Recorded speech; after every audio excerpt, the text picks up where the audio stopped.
Puji nama Tuhan, bagi teman-teman kita, banyak mereka sedang menikmati ataupun berpuasa di bulan yang penuh rahmat, penuh mercy.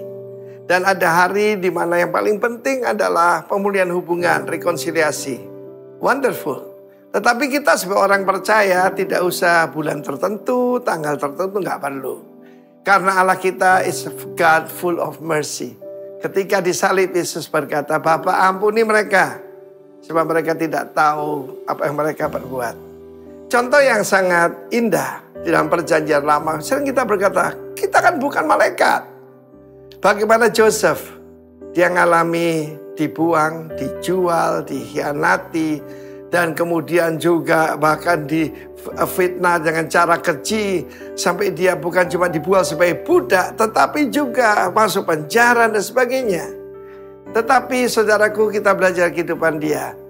Ketika jumlah mereka belum seberapa, Tuhan membela mereka. Jangan menyentuh orang yang kuurapi, kata Tuhan. Jangan menyentuh berbuat jahat pada nabi-nabiku. Ketika Tuhan mengirim kelaparan, Tuhan mengizinkan apa? Krisis. Kalau krisis moneter masih enteng, tapi ini krisis pangan. Kita bersyukur di Indonesia. Pada waktu pandemi, setiap kita punya tanah sedikit, kita tanam sayur, kita hidup. Tetapi bayangkan saat itu, saudara yang kasih, yang dia tumbuhkan adalah pohon pengharapannya. Film yang lucu dari, sebetulnya bagus ya, Walt Disney tentang Joseph. Itu cuma ada satu sinar kecil. Dan dia menaruh sebuah tanaman di situ. Dia piara sisa minumannya, dia curahkan di sana. Pohon pengharapan. Dan bagaimana dia menghadapinya? Dia mengalami, yaitu dipasung lehernya, dipasang besi. Mengalami tekanan.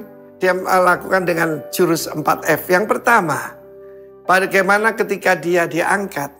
Pertama dia punya putra, namanya Manase. God caused me to forget. Itu tahanan daripada Hamas, juga Palestina yang ditahan karena membunuh dan sebagainya. Ketika dilepas, dipasang t-shirt dan tulisan bahasa Ibrani di belakangnya. We will never forgive and never forget. Kami tidak akan mengampuni ataupun melupakan. Tetapi kita melihat Joseph. Pertama-tama dia berkata, God help me, cause me to forget penderitaanku dan kerinduanku pada rumah bapakku. Anak kedua, baru dia beri nama Efraim. Efraim itu berbuah ganda.